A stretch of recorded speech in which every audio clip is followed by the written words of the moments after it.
The Liturgical Year of Don Prosper Guéranger. July 6th, the Octave Day of the Holy Apostles Peter and Paul. Firmly resting upon Peter, the Church turns to him whom the spouse has given to be her head, and testifies to him no less veneration and love than obedience and fidelity. Such is the craving of her gratitude. Moreover, she is fully aware of what is thus expressed by St. Peter Damian, or, as others say, by a disciple of St. Bernard. None may pretend to intimacy with our Lord unless he be intimate with Peter. How admirable is this unity in God's advance towards his creature, but at the same time, how absolute is the law of the creature's progress to the life divine. God is not found save in Jesus, nor Jesus save in the Church, nor the Church save in Peter. If you had known me, said Christ, you would, without doubt, have known my Father also. But the Jews sought God outside of Jesus, and their efforts were vain.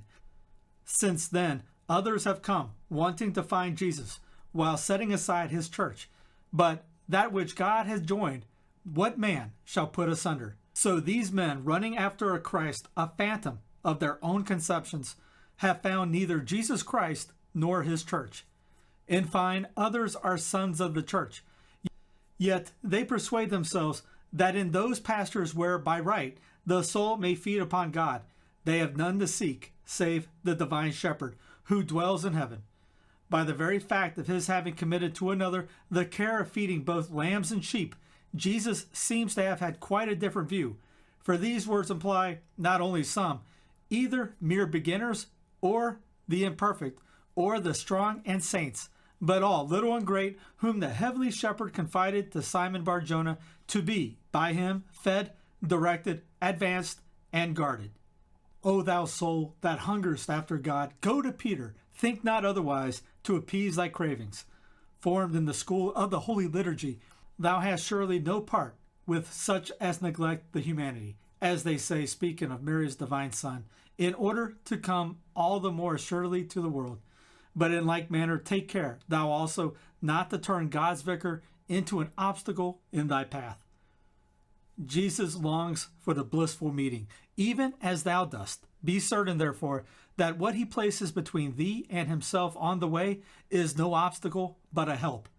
Just as in the adorable Eucharist, the sacred species are but to point out to thee where he is whom of thyself thou couldst never find here below, so too the mystery of Peter has no other end but this, to show thee with absolute certainty he who resides for thee in the divine sacrament, in his proper substance, resides also for thee, in his authority and infallible guidance. These two mysteries complete one another. They walk hand in hand and will both cease at the same moment, at the moment when our eyes may gaze at last directly upon Jesus. But from now till then, the Church sees herein not so much an intermediary or a veil as the most precious sign of the invisible spouse. Therefore wonder not if the homage she pays to Peter seems to rival that which she bestows on the sacred host. In her multiplied genuflections, which she makes for both, she is indeed adoring not that man, it is true, whom we see seated on the apostolic throne, nor yet the mere species perceived by our senses on the altar, but adoring, in both instances, the same Jesus, who is silent in the Eucharistic sacrament and who speaks and commands in his vicar. Further still, she knows that Peter alone can give her the sacred host, baptism, which makes us to be sons of God, and all the sacraments, which multiply the divine energies within us, are a treasure which he alone has license to dispose of legitimately, either by himself or by others. It is his word throughout the world that, in every grade of authorized teaching, gives birth within souls to faith, the beginning of salvation, and develops it from these humble commencements right up to the luminous summits of sanctity. And because on the mountain heights, the life of the evangelical counsels of the chosen garden reserved to himself by the spouse, Peter must needs likewise claim as his own the guidance and protection in a more special manner of religious communities, for he is wishful to be always able himself to offer directly to Jesus the fairest flowers of that holiness, of which his exalted ministry is the very principle and support. Thus sanctified, to Peter again does the church address herself when she would learn in what way to approach her spouse. In her worship, she says to him, as heretofore the disciples said to our Lord, "Teach us to pray." And Peter, animated with what he knows so well of the gorgeous pomp of worship in the heavenly country, regulates for us here below the sacred ceremonial and dictates to the bride herself the theme of her songs. Lastly, who but Peter can add to her holiness those other marks of unity, Catholicity, and Apostolicity, which are in face of the whole world her irrefragable right and title to the throne and to the love of the Son of God.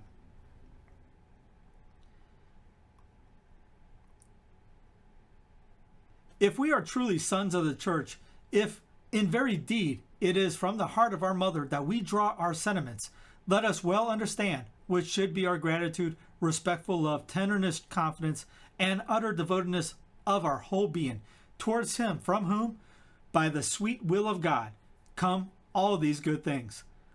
Peter, in his own person and in that of his successors, especially in him who, in these our own days, bears the weight of the whole world and our burdens also, ought to be the constant object of our filial reverence and homage. His glories, his sufferings, his thoughts should become ours. Forget not that he, of whom the Roman pontiff is visible representative, has willed that every one of his members should have their invisible share in the government of his church. The responsibility of each one in a point of such major importance is clearly indicated in the great duty of prayer, which in God's sight is of more value than action, and which is rendered by love stronger than hell. Then there is that other strict duty of alms deeds, whereby we are obliged to come to the relief of the indignant, even of our humblest brother. If so, can we deem ourselves free with regard to the bishop and father of our souls, when unjust spoliation makes him know, in the necessities of his immense administration, cramping want and difficulty? Happy they who to the tribute of gold may be allowed to add that of blood, but all are not granted such an honor. On this, the last day of the octave consecrated to the triumph of these two princes of the apostles, let us once again salute the city which was witness of their final combat. She is guardian of their tombs and continues to be the see of Peter's successors. By this double title, she is the vestibule of heaven, the capital of the spiritual empire. The very thought of the august trophies that adorn both banks of her noble river and of those other glorious memories that linger around her made the heart of St. John Chrysostom exult with enthusiasm beneath his eastern sky. We give his words as addressed to the people in one of his homilies. In very deed, the heavens illumined by the fiery rays of the meridian sun have not comparable to Rome's resplendent rays shed over the whole earth by these two luminaries of hers. Thence will Paul arise, thence Peter likewise, reflect, yea, tremble at the thought of what a spectacle Rome is to witness, when Peter and Paul, rising up from their graves, shall be borne aloft to meet the Lord. How brilliant in her roseate hue is Rome before the eyes of Christ! What garlands encircle this city! With what golden chains is she girded! What fountains are hers! Oh, this city, a stupendous fame! I admire her not because of the gold wherewith she abounds, nor because of her proud porticos, but because she holds within her these two pillars of the church. Then the illustrious orator goes on to remark how he burnt with long desire to visit these sacred tombs, the treasure of the world, the secure rampart of the Queen City. In these our own days, the bishops of God's church are bound by law to come at fixed intervals from their various dioceses throughout the world to visit the basilicas raised over the precious remains of Peter and Paul. Like this latter, they too must needs come and see Peter, still living in the pontiff, his successor in the primacy. Although simple Christians are not subject to the same obligation to which bishops are bound by oath, yet ought every true Catholic frequently to visit in thought, at least, these blessed hills, whence flow the streams of salvation that divide and carry their waters over the whole world. One of the most consoling symptoms at the present sad time is the visible stir which has evidently taken hold of the masses and urging them to the eternal city. A movement which must be encouraged as much as possible because it is a return to the wisest traditions of our forefathers. And in these days, the facility for such a pilgrimage once in a lifetime is so great that few or none would thereby undergo any serious inconvenience as regards either their family or social position. But if some there be who really cannot apply to themselves in this literal sense these words of the psalm, I have rejoiced at the things that have been said to me, we shall go into the house of the Lord. Let them at least make these sentiments of true spiritual patriotism their own, and more so than did the Jews of yore. May there be abundance for them that love thee, O true Jerusalem. Let peace be in thy strength and abundance in thy towers. For the sake of my brethren who are in thee, this is my prayer. Yea, this is my prayer, because thou art the house of the Lord our God. We pay honor to the churches of the eternal city, where are preserved the chief memorials of the holy apostles. Benedict XIV fixed that on each of the days within the octave, a pontifical mass should be sung in one of these churches successively, the cantors and other ministers of the papal chapel attending. The festival of the 29th of June is reserved to the sovereign pontiff himself, who celebrates in the Vatican Basilica at the very tomb of the Prince of the Apostles. But the following day, the bishop's assistants at the pontifical throne are convoked in the Basilica on the Ostian Way, built not far from the site of his martyrdom and enclosing both the body of the Doctor of the Gentiles and his chains. The Apostolic protonotaries are assembled on the 1st of July in the church of St. Prudentiana, formerly the house of the Senator Prudence, where, as we are informed by Benedict XIV, Peter preached the divine word and celebrated the sacred mysteries, thus, in a way, laying the first foundations of the Roman Church, the mother and mistress of all other churches. On the 2nd of July, the Major Domo, or Master of the Sacred Palace, and the auditors of the Rota pay homage in like manner at Sancta Maria in Via Lata, to the memory of the 2 years sojourn of the Apostle of the Gentiles in this place. On the 5th day, July the 3rd, the Pontifical Mass is celebrated at St. Peter's ad Vincula, the clerks of the Camera assisting. On the 6th day, at the Mamertine prison, in the presence of the Refrandary of the Signatura. On the 7th, before the abbreviators of the Greater Parcus, at St. Peter's in Montorio, said by tradition to be the very spot of the Apostles' martyrdom. Lastly, on July the 6th, the Sacred College of Cardinals terminates the octave with a grand solemnity at St. John Lateran, where are exposed to public veneration the head of St. Peter and that of St. Paul in rich reliquaries. Let us enter into the thought which inspired the great Pontiff Benedict XIV in his distribution of the days within the octave of the Holy Apostles, and so let us pray with him for the city and the world, by taking from the sacramentary of his immortal predecessor, St. Leo I, the following two formulae. Truly it is right and just to give thanks to thee, who, foreseeing what great difficulties our city would have to labor under, didst place therein the leading members of apostolic strength. Yet happy thou, O Rome, if thou do but know these thy leaders, if thou do but know these thy leaders, if thou do but study how worthily to celebrate such rulers. No foe shall attack thee, no armies shall henceforth terrify thee, if so thou walk truly and faithfully in obedience to their teaching, in the profession of sincere Christianity. For it is indeed sufficiently manifest unto thee what great gifts they may confer on the well-deserving, since they give protection even unto sinners.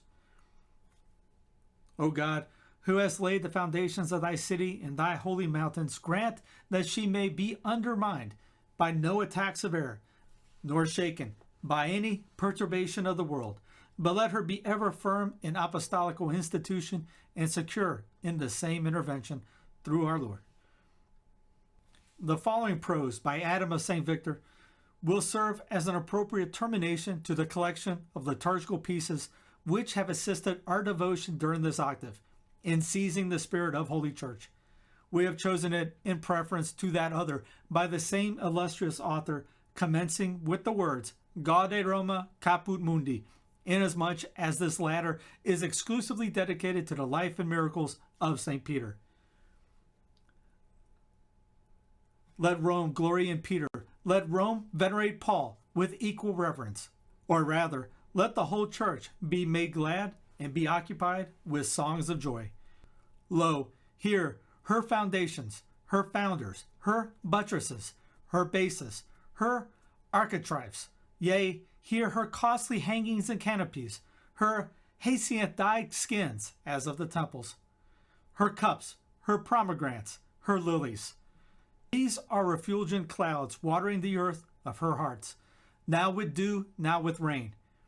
These are the heralds of the new law, the leaders of the new flock unto Christ's fold. Companions in labor, they tread the threshing floor. In hopes of the penny, they till the vineyard. By their winnowing is the chaff separated, and the barns are filled with new harvestings. They are called mountains. They are the first to be illumined by the rays of the true sun. Wondrous is their power. They are entitled firmaments, or heavens. They command sickness to flee away. They overrule the laws of death. Demons they put to flight.